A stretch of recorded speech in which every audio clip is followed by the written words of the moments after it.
नमस्कार साथियों। आज हम लोग वंशानुक्रम या आनुवंशिकता या पैतृकता के नियम के बारे में देखते हैं। वंशानुक्रम किसे कहते हैं पहले तो ये जान लेते हैं। वंशानुक्रम से आप यह समझ लें कि वह लक्षण, वह गुण जो हमारे माता पिता या हमारे पूर्वजों से हमारे अंदर और हमसे हमारे बच्चों में स्थानांतरित होते रहते हैं, उसे हम वंशानुक्रम कहते हैं या आनुवंशिक लक्षण कहते हैं। अर्थात वह लक्षण जो हमारे पूर्वजों से हमारे संतानों में या हमारे पूर्वजों से उनके संतानों में स्थानांतरित होते रहते हैं, उसे क्या कहते हैं? आनुवंशिक लक्षण कहते हैं। और इस प्रक्रिया को आनुवंशिकता या वंशानुक्रम कहते हैं। अब वंशानुक्रम क्वेश्चन आता है कि वंशानुक्रम, आनुवंशिकता या पैतृकता के जन्मदाता कौन थे? मेंडल जी थे। कहाँ के रहने वाले थे? यूगोस्लाविया के रहने थे। किस पर प्रयोग किए थे? मटर के दाने पर प्रयोग किए थे। मटर पर प्रयोग किए थे। मटर क्यों प्रयोग किए थे? क्योंकि मटर एक वार्षिक पौधा है, एक ही साल में उसकी प्रजाति तैयार हो जाती है कट करके भी। और मटर में 7 विभिन्न प्रकार के लक्षण पाए जाते हैं। इसका रीजन एक भी ये भी था। मटर एक उभयलिंगी पौधा होता है, यह भी रीजन था। उभयलिंगी में से दोनों नर और मादा लक्षण उस पर दोनों पाए जाएंगे। अब उभयलिंगी होता है, एक जो है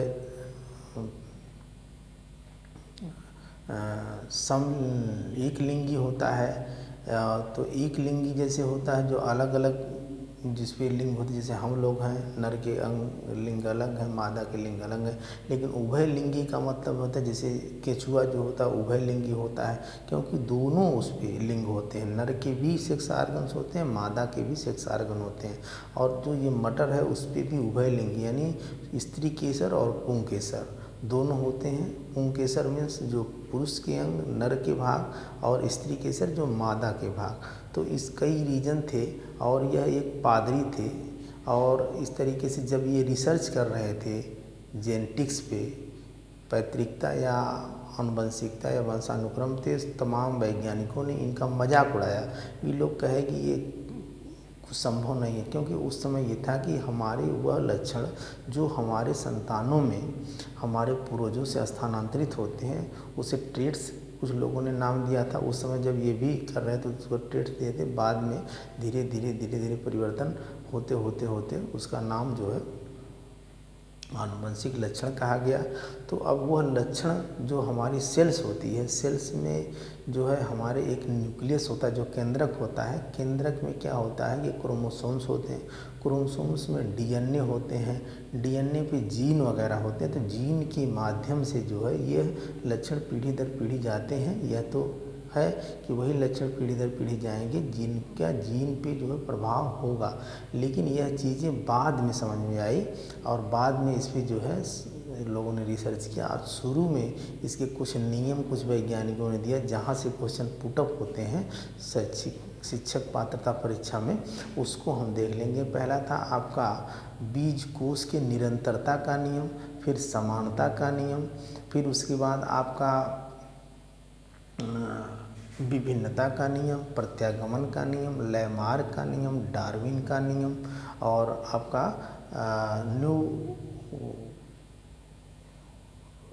डार्विनवाद का नियम या उत्परिवर्तनवाद का नियम। तो इस तरीके से जो है प्रत्यागमन का नियम। तो इन नियमों को किन लोगों ने दिया और इसकी क्या मत थे? क्वेश्चन यहीं से बनते हैं कि भाई बीज कोश के निरंतरता का नियम बीज कोश के निरंतरता का नियम बीजमैन नामक वैज्ञानिक दे दिया। उन्होंने यह बताया कि जो हमारा बीज कोश होता है, जो जिसके कारण हमारे बच्चों में हमारे लक्षण चले जाते हैं या हमारे माता पिता के लक्षण हमारे में जो आते हैं, उन्हें बीज कोश कहते हैं। बीज कोश मीन्स जो हमारे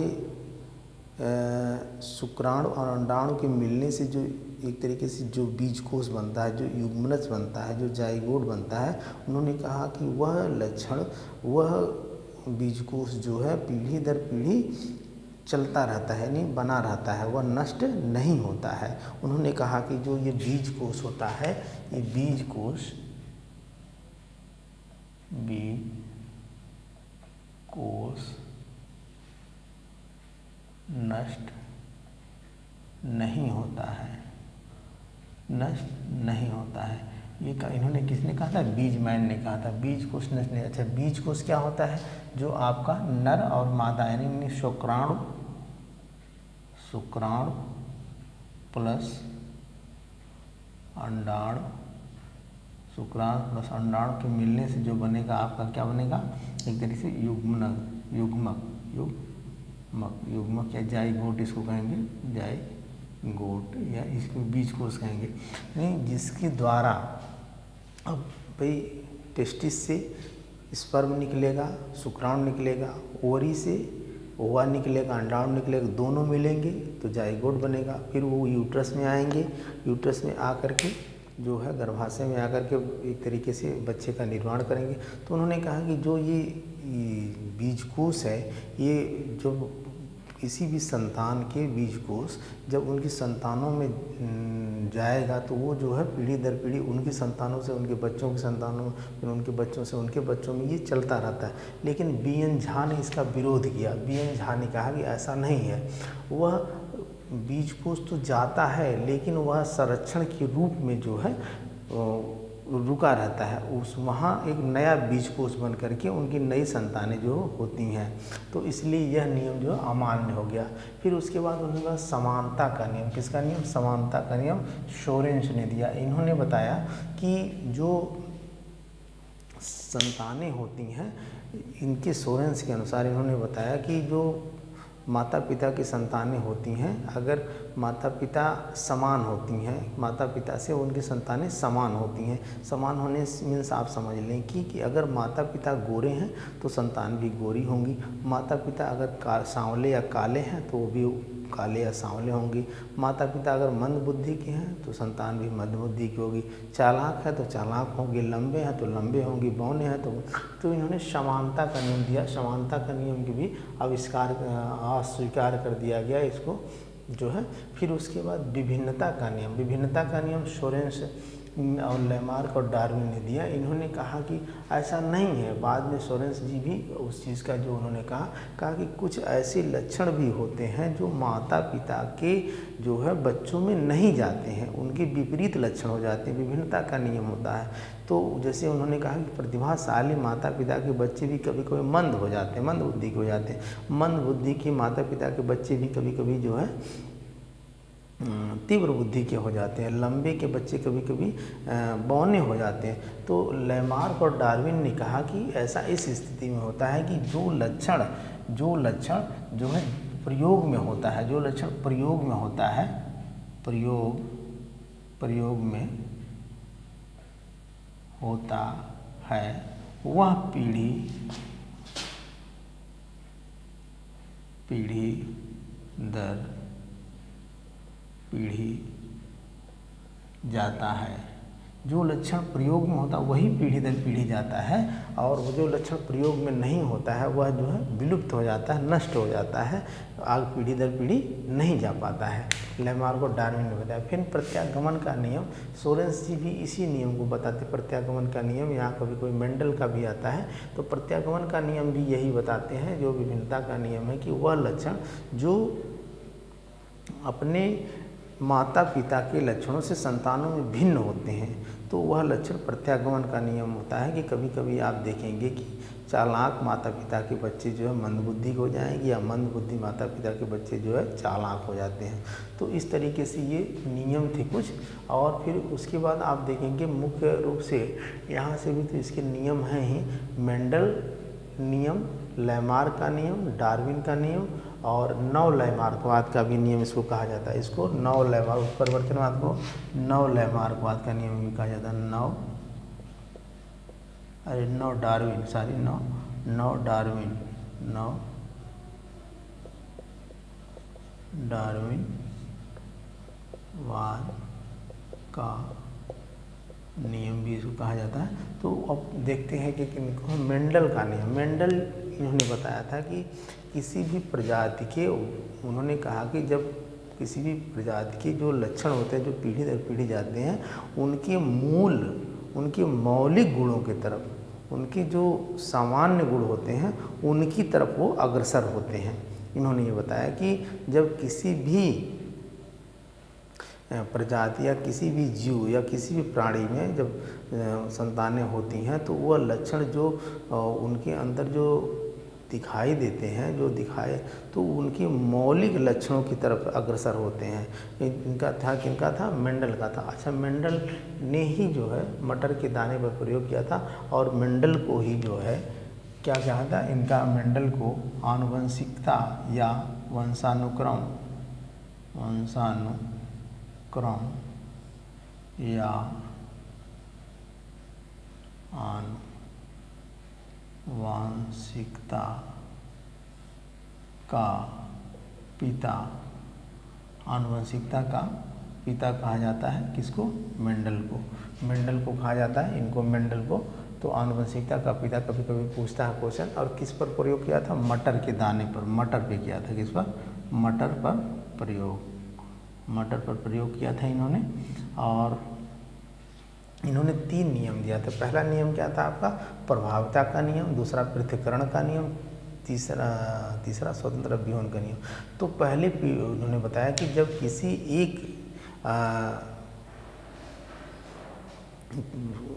जाति के, एक ही प्राणी के 2 लक्षणों के बीच में जब क्रॉस कराया जाता है, जब संकरण कराया जाता है, तो एक लक्षण जो है दिखाई देता है और एक लक्षण जो छिपा रहता है। जो लक्षण दिखाई देता है उसको हम प्रभावी कहते हैं और जो लक्षण छिप जाता है, दिखाई नहीं देता है, उसको जो है अप्रभावी कहते हैं, डोमिनेंट एंड रिसेसिव। तो जैसे उन्होंने पहला प्लेट के लिए किया था प्रभाविता का नियम का, उन्होंने कहा कि जैसे मान लीजिए एक लंबा ले लिया और जो है एक बौना ले लिया, मतलब डबल डबल होते हैं, लंबा और एक बौना, स्मॉल।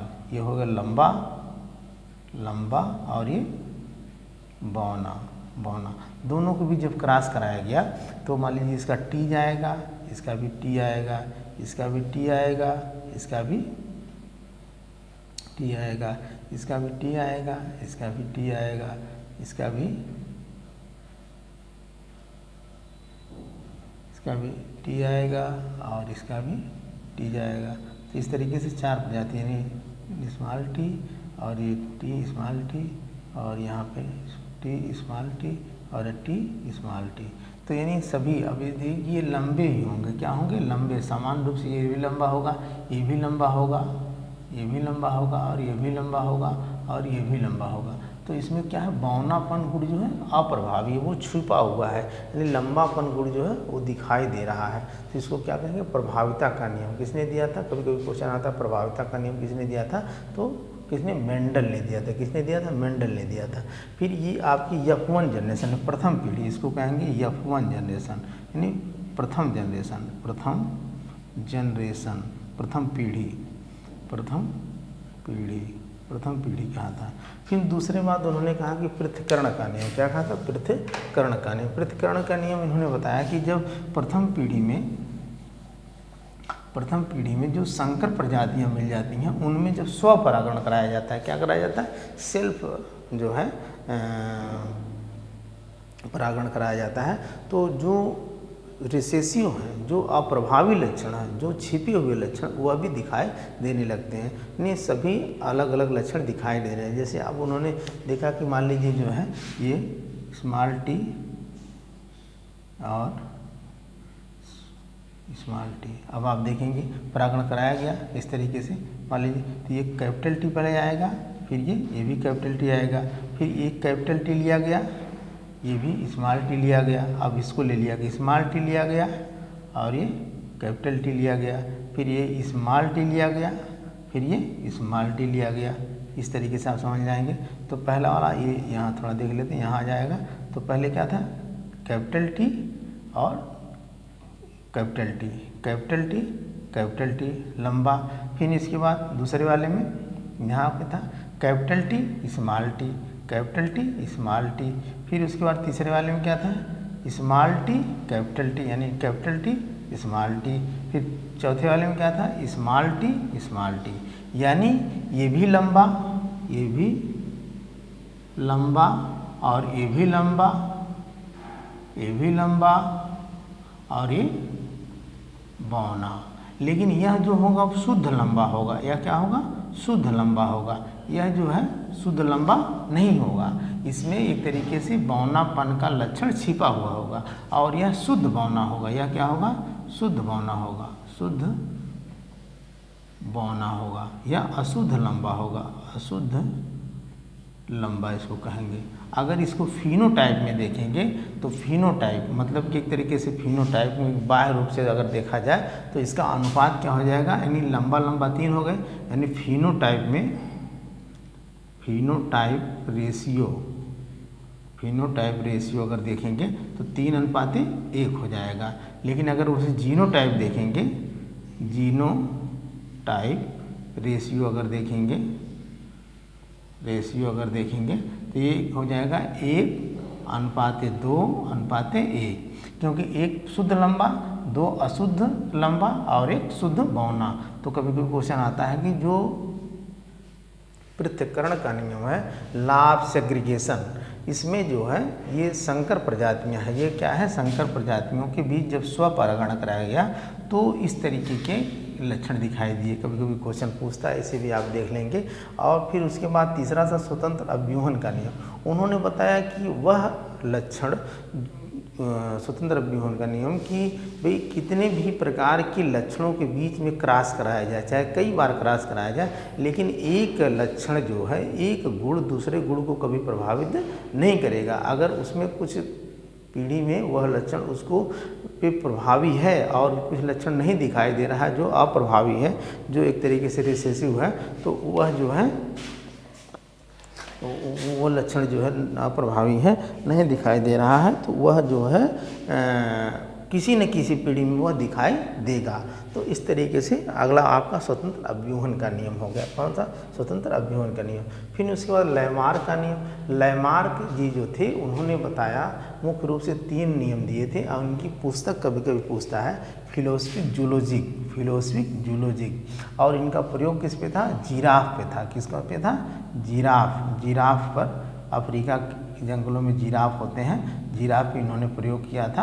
उसी के आधार पे इन्होंने अपना नियम दिया था और इन्होंने ये बताया था कि वातावरण का सीधा प्रभाव पड़ता है, अंगों का प्रयोग तथा अनुप्रयोग, उपार्जित लक्षणों की वंशज गति।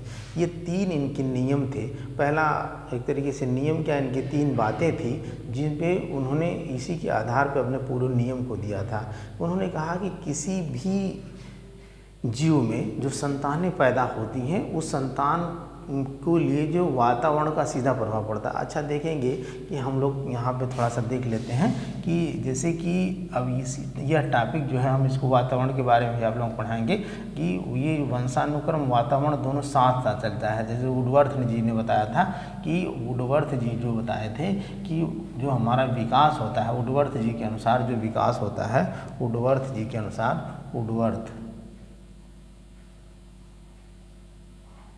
ने बताया था जो विकास होता है वो वंशानुक्रम और इनटू वातावरण होता है। वातावरण और जिसको विकास करने के लिए ये दोनों क्या हो जाएंगे? बराबर विकास किसने कहा था? वुडवर्थ। ये जो हमारा वंशानुक्रम होता है और वातावरण होता है, ये दोनों जिम्मेदार होता है किसके लिए? विकास के लिए। वुडवर्थ जी के आप बताए थे। और इसमें आप देखेंगे कि जो ये वंशानुक्रम होता है इसको इन्होंने जैविक कहा। क्या? ये जैविक होता है। क्या होता है? जैविक होता है। और क्या होता है? ये सामाजिक होता है। ये सामाजिक होता है। कभी कभी क्वेश्चन पूछ देता है, ये सामाजिक होता है। ये क्या होता है? प्राकृतिक होता है। क्या होता है? प्राकृतिक होता है। ये आपका वातावरण क्या होता है? कृत्रिम होता है। अच्छा, अब इंग्लिश में कभी कभी नेचर और नर्चर की बात आती है। इसको नेचर कहते हैं। क्या कहते हैं? Nature, NATURE, nature. इसको नर्चर कहते हैं। कभी कभी NURTURE, नर्चर कहते हैं। ये भी आप कभी ध्यान देंगे कि नेचर और नर्चर जो है वातावरण से संबंधित है और नेचर जो है वंशानुक्रम से संबंधित है। इसे आप याद रख लेंगे या नोट कर लेंगे कहीं कि एक जैविक होता है वंशानुक्रम, प्राकृतिक होता है, ये नेचर होता है इसको कहते हैं, और ये वातावरण सामाजिक होता है, कृत्रिम होता है और नर्चर होता है, और दोनों का जो है विकास में प्रभाव पड़ता है। और वंशानुक्रमवादी कहते हैं कि वंशानुक्रम का ज़्यादा प्रभाव पड़ता है विकास में, लेकिन वातावरणवादी कहते हैं कि नहीं, विकास में जो है वातावरण का ज़्यादा प्रभाव पड़ता है। वैसे अगर देखा जाए तो इस समय इस पहले तो ये था कि वंशानुक्रम का प्रभाव ज़्यादा पड़ता है, लेकिन इस समय अगर देखा जाए तो वातावरण का ज़्यादा प्रभाव पड़ रहा है। वंशानुक्रम का तो लक्षण आ ही जाता है, लेकिन किसी भी बच्चे को, जैसे वाटसन ने कहा था मुझे 1 दर्जन बच्चे दे दो, वाटसन नामक वैज्ञानिक ने कहा था, वाटसन जी ने कहा था मुझे 1 दर्जन मतलब मीन्स 12 बच्चे दे दो, और मैं जो है उसको वातावरण में, वातावरणवादी ये थे कि मैं एक को डॉक्टर, एक को इंजीनियर, एक को मास्टर, एक को डाकू, एक को सन्यासी, एक को नृत्यांगना, एक को सिंगर, यानी अलग अलग जो है सबको बता दूंगा। उन्होंने वातावरण पे विशेष जोर दिया था। तो इस तरीके से ये वातावरणवादी थे और ये वातावरण की बात करते थे। तो इस तरीके से ये हो गया। फिर कह रहा है कि हम देखेंगे भी कि वातावरण का सीधा प्रभाव पड़ता है। उन्होंने कहा कि जैसे भी वातावरण होगा तो उसका प्रभाव उस पर पड़ेगा, और अंगों का जो प्रयोग करते थे वह अंग जो है ज़्यादा उसकी पीढ़ी दर पीढ़ी दिखाई देगा, जिसका प्रयोग वो नहीं करेंगे वो दिखाई नहीं देगा। और उपार्जित लक्षणों की मंशा गति, वह लक्षण जो उनके अंगों के प्रयोग करने के बाद जो है उनके लिए प्रभावी थे, जो उनके एक तरीके से कार्य करने में शामिल थे, वह लक्षण जो है उनके अगली पीढ़ी में दिखाई देंगे। जैसे इन्होंने कहा कि अफ्रीका के जंगलों में ये 3 चीज़ें जो है, जिराफ पे उन्होंने लिया, जिराफ के कहाँ के अफ्रीका के जंगलों में। इन्होंने कहा कि जो है अफ्रीका के जंगलों में जो जिराफ थे, तो जिराफ जो थे वो उनकी गर्दन क्या थी भाई, उनकी गर्दन एक तरीके से छोटी थी, लेकिन धीरे धीरे जो है घास को खाते थे, उनकी गर्दन छोटी थी, घास को खाते थे। धीरे धीरे जंगलों में घासें खत्म हो गई। जब घासें खत्म हो गई तो किसको खाने लगे? पेड़ों को खाने लगे, पेड़ों की पत्तियों को खाने लगे। तो पेड़ों की पत्तियों को खाने के लिए क्या किया? गर्दन की नसों को थोड़ा सा उठाने का प्रयास किए। 1 पीढ़ी 2 पीढ़ी, 1 पीढ़ी 2 पीढ़ी ऐसे उठाते थे। अगली पीढ़ी में जा कर के कुछ जो है जो सर्वाइव कर लिए, नहीं जिनके उनके लक्षणों से उठाने का प्रयास करते थे, जो उठ गए वह जो है उसमें अडाप्ट हो गए और वो जीवित रहे, और जो जिनकी गर्दन नहीं उठ पाई और वो नष्ट हो गए। तो इस तरीके से इन्होंने बताया कि वातावरण का सीधा प्रभाव पड़ता है, अंगों का प्रयोग तथा अनुप्रयोग होता है। जो अंग का आप प्रयोग करेंगे वही अंग अगली पीढ़ी में दिखाई देंगे, और जो लक्षणों का आप ज़्यादा प्रयोग करेंगे, जो तरीके से आपके होंगे जीवन शैली में प्रयोग करने वाले, वही अगली पीढ़ी में होंगे, वंशानुक्रम में होंगे। लेकिन इसका बीजमैन ने इसका विरोध किया था। बीजमैन ने विरोध किया था। क्या किया था? विरोध किया था। कैसे विरोध किया था? उन्होंने कहा कि ऐसा नहीं होता है। उन्होंने चूहे की पूँछ को 16 पीढ़ियों तक काटा, 16 पीढ़ी तक काटा, और देखा कि किसी भी जो है चूहे की पूँछ जो है कटी नहीं हुई। इसलिए इस नियम का उन्होंने, इसके लैमार्क के नियम का विरोध किया था। और इसके बाद जो है आपका आता है कौन सा? डार्विन जी ये कहते हैं कि इनकी एक संतान उत्पत्ति की प्रचुर क्षमता होती है। इन्होंने कहा कि भाई प्रत्येक प्राणी में संतान उत्पत्ति की प्रचुर क्षमता होती है, और उसके बाद रोटी कपड़ा और मकान, यानी खाने पीने जीने रहने के लिए उनके जीवन संघर्ष होता है। फिर जीवन संघर्ष के बाद जो उसमें अडाप्ट होते हैं, जो अनुकूलित होते हैं, जो जिनको भोजन मिलता है, जिनको आवास मिलता है, जिनको क्लाइमेट में अडाप्ट होते हैं शारीरिक रूप से, वह जो है जीवित रहते हैं, और जो अडाप्ट नहीं होते हैं, अनुकूलित नहीं होते हैं, वो धीरे धीरे नष्ट हो जाते हैं। तो इनके 3 नियम थे, ये भी कभी आप याद रखेंगे। संतान उत्पत्ति की प्रचुर क्षमता, फिर जीवन संघर्ष, फिर प्राकृतिक चयन। तो इनकी पुस्तक क्या नाम था? Origin of species by natural selection. इनकी बुक का क्या नाम था? बुक इनकी है origin of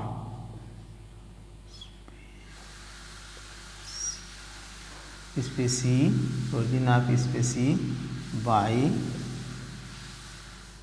natural selection, origin of species by natural selection यानी प्राकृतिक चयन समझ लीजिए, origin of species by natural selection इनकी बुक थी। और इन्होंने जो है ये बताया कि संतान उत्पत्ति प्रत्येक प्राणी ये चाहता है कि हमारा वंश चले, हमारा आगे पीढ़ियाँ हो, तो उनमें संतान उत्पत्ति करने के लिए प्रचुर क्षमता होती है, वो अधिक से अधिक अपने संतान को पैदा करना चाहता है। फिर उसके बाद होता क्या है कि उसमें रहने खाने पीने जीने के लिए, रोटी कपड़ा मकान के लिए जीवन संघर्ष होता है, लड़ाइयाँ होती हैं, और उसके बाद वही चीज़ अडाप्ट होता है।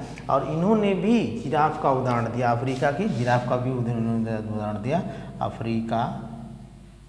अफ्रीका के जिराफ का उदाहरण इन्होंने भी दिया। और इन्होंने क्या कहा, इन्होंने ऐसा कहा कि अफ्रीका के जंगलों में जो जिराफ थे वो नीची गर्दन वाले भी थे और ऊंची गर्दन वाले भी थे। जब उनकी घासें ख़त्म हो गई जंगलों की, तो जो नीची गर्दन वाले थे वो घासों को खा के जीते थे। जब घासें ख़त्म हो गई तो ऊपर पेड़ों की पत्तियां नहीं पाए, और जब पेड़ों की पत्तियां नहीं पाए तो वो धीरे धीरे डेथ हो गई, उनकी विलुप्त हो गए। और जो ऊंची गर्दन वाले थे पेड़ों की पत्तियां खा करके जीवित रहे। तो इन्होंने कहा कि उनमें नेचुरल सिलेक्शन हो गया, प्राकृतिक चयन कर लेती है, प्रकृति जो है उसको चयन कर लेती है। फिर उसके बाद आता है आपका उत्परिवर्तनवाद का नियम, जिसको नव डार्विनवाद भी कहा गया। इसकी प्रतिपादक थे हुंगो डू ब्रीज, कभी कभी आता है, इसको इंग्लिश में कहते हैं म्यूटेशन। और इसकी हुंगो डू ब्रीज नामक वैज्ञानिक थे। इन्होंने उत्परिवर्तन का मतलब होता है, इन्होंने कहा कि जो हमारी सेल्स होती हैं, सेल्स में न्यूक्लियस होता है, न्यूक्लियस में क्रोमोसोम्स होता है, क्रोमोसोम्स में डीएनए और जीन्स वगैरह होते हैं। जीन पे जब हमारे जो है म्यूटेशन हो जाता है, जीन में परिवर्तन हो जाता है, तब नई संतानें उत्पन्न होती हैं। ऐसा कुछ नहीं है। दोनों लोगों का, लैमार्क और डार्विन का, इन्होंने विरोध किया। इन्होंने कहा कि ऐसा कुछ नहीं, वातावरण और इस तरीके से नेचुरल सिलेक्शन की बातें गलत हैं। इन्होंने कहा कि जब हमारे जीन्स वगैरह में परिवर्तन हो जाता है तब नई संतानें उत्पन्न होती हैं। तो इस तरीके से जो है ये इनके ये नियम थे। और यहाँ से जो भी क्वेश्चन आप देखेंगे बनेंगे तो ये इनके नियम थे, लैमार्क का नियम, डार्विन का नियम और ये उत्परिवर्तनवाद का नियम, और प्रत्यागमन, विभिन्नता, समानता, बीजकोश की निरंतरता का नियम। और इसमें आप देखेंगे कभी कभी आता है कि सेक्स डिटर्मिनेशन के लिए जो है कौन सा जिम्मेदार होता है लिंग निर्धारण के लिए। तो आप देखेंगे जो हमारे क्रोमोसोम्स होते हैं 46 होते हैं, और उसमें जो है 23 जोड़ा 23 पेयर होते हैं। और ये 23 पेयर में जोड़ेंगे तो 46 हो जाएगा, जिसमें 22 पेयर जो होते हैं, 22 पेयर होमोलागस होते हैं, होमोलागस मतलब समान होते हैं। और ये 1 पेयर जो है 1 पेयर हेट्रो होता है। तो 1 पेयर जो हेट्रो होता है उसमें जो है पुरुष में क्या होते हैं, यानी मेल में क्या होते हैं एक्स वाई होते हैं, फीमेल में क्या होता है आपका यक्स होता है। तो अब यक्स जो है, अगर ये आपका यानी ये यक्स और ये वाई है, ये किसका है, मेल का है। किसका, मेल का संकेत ऐसे दिखाएंगे, और फीमेल का संकेत ये फीमेल का यक्स है, इसको ऐसे दिखाएंगे। तो अगर ये यक्स से मिल गया तो क्या होगी, गर्ल होगी। अगर ये आपका यक्स फिर यक्स से मिल गया तो क्या होगी, ये भी गर्ल होगी। अगर ये वाई यक्स से मिल गया तो क्या होगा, बॉय होगा। और ये फिर वाई फिर ये यक्स से मिल गया तो क्या होगा, बॉय होगा। तो सेक्स डिटर्मिनेशन लिंग निर्धारण के लिए कौन जिम्मेदार होता है आपका, पुरुष। कौन जिम्मेदार होता है, पुरुष। तो इस तरीके से यहाँ से भी कभी कोई क्वेश्चन बनते हैं। तो आज हम लोग इसको जान गए। फिर हम लॉ ऑफ जो है ये थियरी ऑफ हेरिडिटी, सिद्धांत के बारे में जानेंगे। और यहाँ आप देख लेंगे मुख्य रूप से वातावरण और वंशानुक्रम दोनों जो है एक तरीके से विकास के लिए जिम्मेदार होते हैं। कुछ इस तरीके का ये था। आज के लिए इतना ही, धन्यवाद।